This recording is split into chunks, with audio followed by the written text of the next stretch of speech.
Zay avy amin'ny ato amin'ny fanomezana surprise dia faly miara abanao niany ny anniversaire anao niany ty.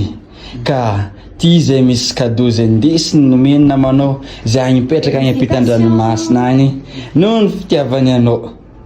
Azalay, anao karaha tsy mitomagny. Izy mila mitomagny. Yake, anao karaha tsisy fo zala. Mas surprise mila mitomagny. Ya. Anao ko simpodana ndray, impodana ndray. Ya, mitomagny edy. Ya, mandeha raha kila mivaravara igny. Ya. Ha, anao tsy mila rabe fa pare anao. Rasatsika.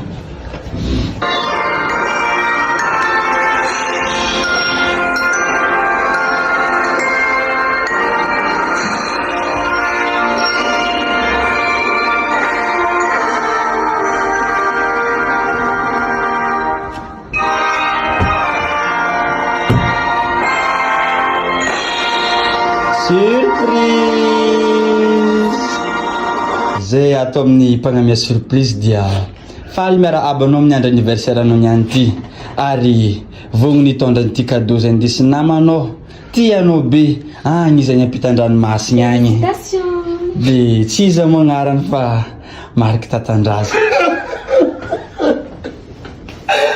Ary le cadeau moa zany ampiarahany amin'ny teny mamy kely sy teny fahatsiarovana zay niaranareo izy tambola ta Madagasikara taty.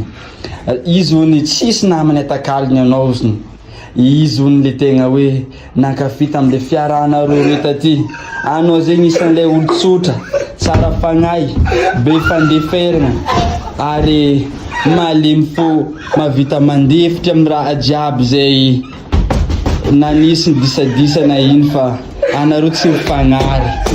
Ke noho ny fitiavany anao be zay hony dia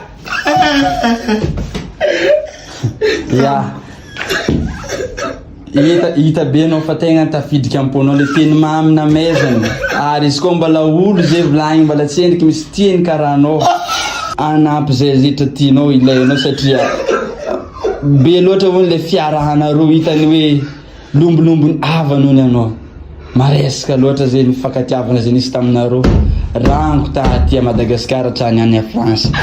Ka niany izy nomeny igny fanomezana igny vokatra ny fony izy igny ary tsy magnadino anao izy na aiza na ino raha mandalo ke zay nambarany.